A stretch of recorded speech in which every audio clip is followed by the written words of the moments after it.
Cette nuit-là, la Rolls-Royce noire de Malik Nadzier a quitté la route goudronnée de Kribi pour entrer dans l'océan Atlantique. Pas un accident, pas un dérapage. La voiture a avancé droit devant elle, comme si la mer l'attendait. L'eau a touché les pneus, puis les portières, puis les vitres. Et au moment exact où Malik a voulu crier, l'océan s'est séparé. 2 murs d'eau se sont levés, immenses, silencieux. La Rolls-Royce a continué à rouler, descendant lentement, très lentement, dans un couloir de sable et d'ombre. Autour de lui, quelque chose bougeait, des silhouettes nageaient, des corps humains. Mais pas tout à fait. Des visages connus, collés à des formes impossibles, des yeux brillants dans le noir, des bouches qui murmuraient son nom. « Bienvenue là où naissent les vrais artistes !» dit calmement l'homme assis à côté de lui. L'homme souriait. Malik avait 24 ans.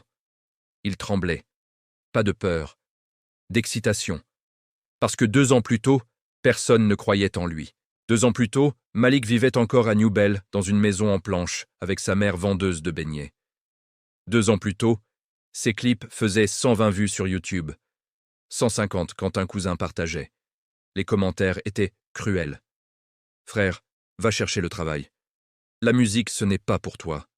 Tu forces trop. » Même sa mère, un soir, fatiguée, lui avait dit « Mon fils, la musique ne remplit pas la marmite. » Mais ce soir-là, Malik descendait sous l'océan, dans une voiture qui valait plus que tout son quartier réuni. Comment un garçon de New Bell en arrive là? Ça commence toujours par une humiliation. Et ça finit souvent dans un endroit dont on ne revient jamais vraiment. Douala, chaque samedi soir, Malik organisait ses petits concerts derrière un bar de fortune à Bonaberry, près du rail. Il appelait ça des showcases. Les gens appelaient ça du bruit. Il louait lui-même les baffles. Il imprimait ses affiches au cyber. Il collait tout avec du scotch. La même scène, chaque semaine. 15 personnes au début, 10 au milieu, 3 à la fin. Et les 3 restaient seulement parce que la bière était gratuite. Quand Malik montait sur la petite scène en bois, micro en main, il fermait les yeux et imaginait un stade. Il imaginait des milliers de voix. Il imaginait son nom crié. Mais quand il rouvrait les yeux, il voyait des gens sur leur téléphone. Malik avait un producteur. Un seul homme croyait encore un peu en lui, Papa Simon. Un ancien musicien reconverti, la cinquantaine, petit studio bricolé à Mélène. Un homme qui priait avant chaque session. Malik, disait-il souvent, le succès qui vient vite repart vite. Construit doucement. Dieu ne dort pas. Malik hochait la tête. Mais dans son cœur, quelque chose brûlait. Il avait 22 ans. Il prenait encore le taxi clandestin. Ses anciens camarades de lycée roulèrent déjà en Prado. Combien de temps encore? Et puis, il y a eu cette nuit-là. La nuit où Malik est allé à la Cave Rouge, la boîte la plus fermée de Bonapriso. Il avait économisé 3 mois pour une seule tenue. Chemise blanche, chaussures propres, parfum emprunté. Il ne venait pas danser. Il venait chercher quelqu'un. Monsieur Elanga. Tout le Cameroun du showbiz connaissait ce nom. Le producteur des producteurs.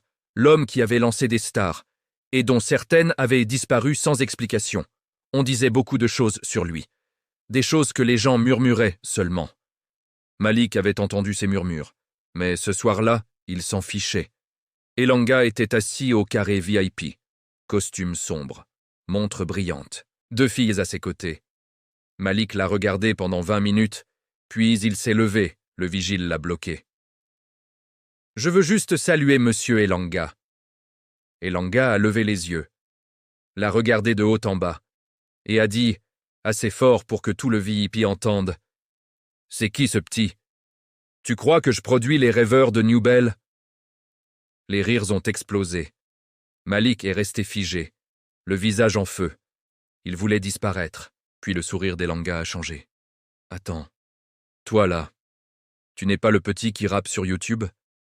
Malik a hoché la tête. « Ta voix est mauvaise, » dit Elanga calmement. « Mais ta fin, elle est intéressante. » Il lui a tendu une carte. « Demain, 15 heures. Bastos. » Malik a pris la carte. Il ne le savait pas encore. Mais cette carte était une porte. Et certaines portes, une fois ouvertes, ne se referment jamais. La villa de Monsieur Elanga se trouvait à Bastos, derrière un portail noir plus haut qu'un camion. Malik est arrivé à 14h30. Il ne voulait surtout pas être en retard. À l'intérieur, tout était trop calme. Pas de musique, pas de bruit, juste l'air climatisé et une odeur étrange. Un mélange d'encens et de quelque chose de vieux, de mort. En traversant le couloir, Malik a vu un jeune homme sortir d'une chambre, peignoir blanc, yeux rouges, regard vide. Il l'a reconnu. Un artiste camerounais qui avait percé l'année précédente. Un artiste dont on ne parlait plus depuis 6 mois. Elanga l'attendait dans le salon. « Je vais être honnête avec toi, Malik. Tu n'as pas de talent naturel. Mais tu es prêt à tout. » Malik n'a pas nié. « Je vais te donner une villa. Une voiture. Une image. » Il s'est penché. Mais ici, on ne pose jamais de questions. Malik a accepté. En une semaine, sa vie a changé. Villa à Otza. Photo sur Instagram. Les mêmes qui se moquaient hier l'appelaient « le boss ». Papa Simon est venu le voir. Malik, tous ceux qui passent par Elanga brillent vite. Et disparaissent vite. Malik l'a chassé. La prière ne m'a rien donné. Ce soir-là, Malik a chanté devant 300 personnes. Pendant le concert, un homme est tombé raide mort. Crise cardiaque, ont dit les gens. Mais Malik avait vu son sourire. Et ses lèvres avaient formé un mot. Merci. Les morts ont commencé à se multiplier, un par concert, puis 2. Et pourtant, Malik explosait. Des millions de vues, des interviews, des tournées. Puis Elanga l'a envoyé rencontrer M. Nkama, à Dubaï. « Ce que tu fais ici, c'est petit », a dit Nkama. « Les vrais artistes vont à la source. Ils ont pris un jet privé, puis une Rolls-Royce, puis l'océan. La mer s'est ouverte. En bas, il y avait Mbalam, le monde sous l'eau, un royaume ancien, des trônes, des entités. Chaque succès a un prix, a dit la reine de l'eau. Tes fans travailleront pour toi, après leur mort. Malik a vu une cage, à l'intérieur, des gens avec son visage sur les t-shirts. Merci, lui a dit l'un d'eux. Le pacte était scellé. Quand Malik est remonté, 2 semaines avaient repassé. Son nouveau son avait 10 millions de vues, mais il ne dormait plus. Les visages le suivaient. 1 an plus tard, Malik était l'artiste numéro 1 d'Afrique. 80 000 personnes au stade de Japoma. La veille, la reine de l'eau lui a dit « Demain sera ton dernier concert. Après ça, tu nous rejoins. » Sur scène, Malik a craqué. « Ils sont là !» criait-il. Il a fui. Nu, fou, interné à Jamo. Tout le monde l'a oublié. Sauf Papa Simon. Le vieil homme est venu, il a prié, pas pour le succès, pour la libération. Cette nuit-là, Malik a rêvé de l'océan. Mais cette fois, l'eau ne l'appelait pas. Elle reculait, la reine criait, la cage se brisait. Malik s'est réveillé en pleurant. Des semaines plus tard, il parlait à nouveau. Il ne chantait plus. Des années après, à Kribi, un homme simple apprenait la musique aux enfants du quartier.